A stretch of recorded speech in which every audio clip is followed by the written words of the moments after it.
All right. Now, for the next little while, what we'll do is we will explore some of the different painting options that we have available to us inside Photoshop. So, what we're going to do, quite literally, is we're going to paint some cartoons, and I'll show you a couple of neat techniques that you can use, hopefully, share with you a couple of neat skills, and also some interesting effects as well for painting artwork inside Photoshop. But before we get right into painting and the paintbrush tool and all that great stuff, we're going to set up Photoshop and we're going to set up our layers properly to paint inside Photoshop. And over the years, I've tried lots of different ways, lots of different methods for painting inside Photoshop. And I think I've kind of nailed it down to the best approach, which I'm going to share with you right now. So the first thing that we need is a sample file to actually paint. So what I'm going to do is just double click on my gray background inside Photoshop. And of course, that's our shortcut to get to the open dialog box.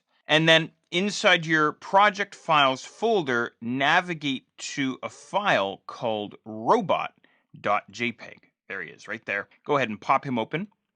Okay, so here's our robot artwork, and quite literally, I drew this out by hand, at the kitchen table or whatever, and then inked it out and then scanned it into Photoshop, and this is pretty much where we are at this point, right? And if you have a look over inside the layers palette, we have a background layer, which means it's a flattened piece of artwork, right? There's no additional layers. We're gonna go and create some layers in just a moment. But what I found is that when I start painting inside Photoshop, I found that I like a little bit of extra elbow room around my artwork, maybe to test colors or maybe to try things out. So the first thing I'm going to do here is I'm going to increase the canvas size of my document. So you can head to the image menu if you want and then down to canvas size. Myself, I'm going to use a keyboard shortcut. On the Mac here, Command Option C or Control Alt C if you wish, if you're on the PC side. And you can see here my canvas size is 5 inches square. I've reset my unit of measurement, by the way, to inches. So what I'm going to do here is I'm going to increase this to 10 inches. So 10 inches by 10 inches. And my anchor point is in the dead center of my Photoshop file. I'm going to go ahead and click on OK.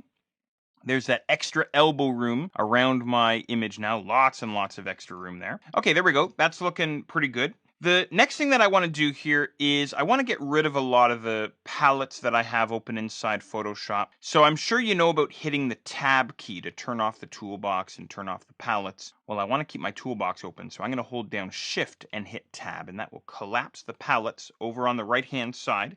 And then I do want to bring back my layers palette though, so I'm going to hit F7 on my keyboard, and that brings back the layers panel for me, or you can head to the window menu and look for layers. Okay, great. Now, the next thing that I want to do is I want to set up my layers palette for painting. Again, over the years, I've tried lots of different methods. Probably the first method that I tried, if I just zoom in on my artwork here a little bit, is I tried actually painting inside the black lines, almost like coloring inside a coloring book. And it's brutal.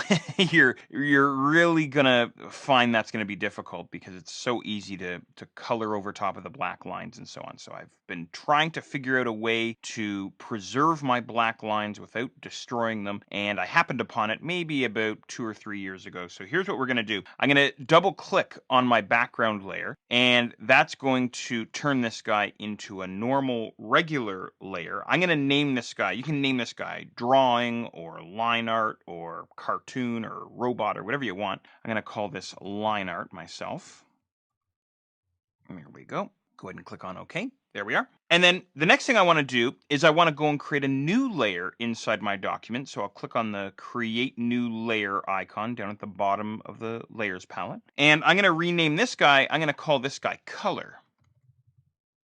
Okay, perfect. So the idea here is all of the painting is going to happen on this color layer, and we're going to try and preserve our black lines, right? So now what I'm going to do is I'm going to take the color layer and I'm going to move him below the line art layer, something like this. And then the only problem with this is if I'm painting on the color layer, you're not going to be able to see the color because the line art layer is on top, right? So I'm going to change the blending mode of my line art layer. I'm going to change the blending mode to multiply. Go ahead and do the same thing. And then last but not least, what I'm going to do is I'm going to lock down my line art layer just by clicking on the lock all icon with the line art layer selected there. There's the padlock icon. And then I'll select my color layer. Now, what's really cool is at this point, I'm going to start coloring. You and I are going to start painting on the color layer, and the color is going to show through the white, but it's going to preserve the black line art.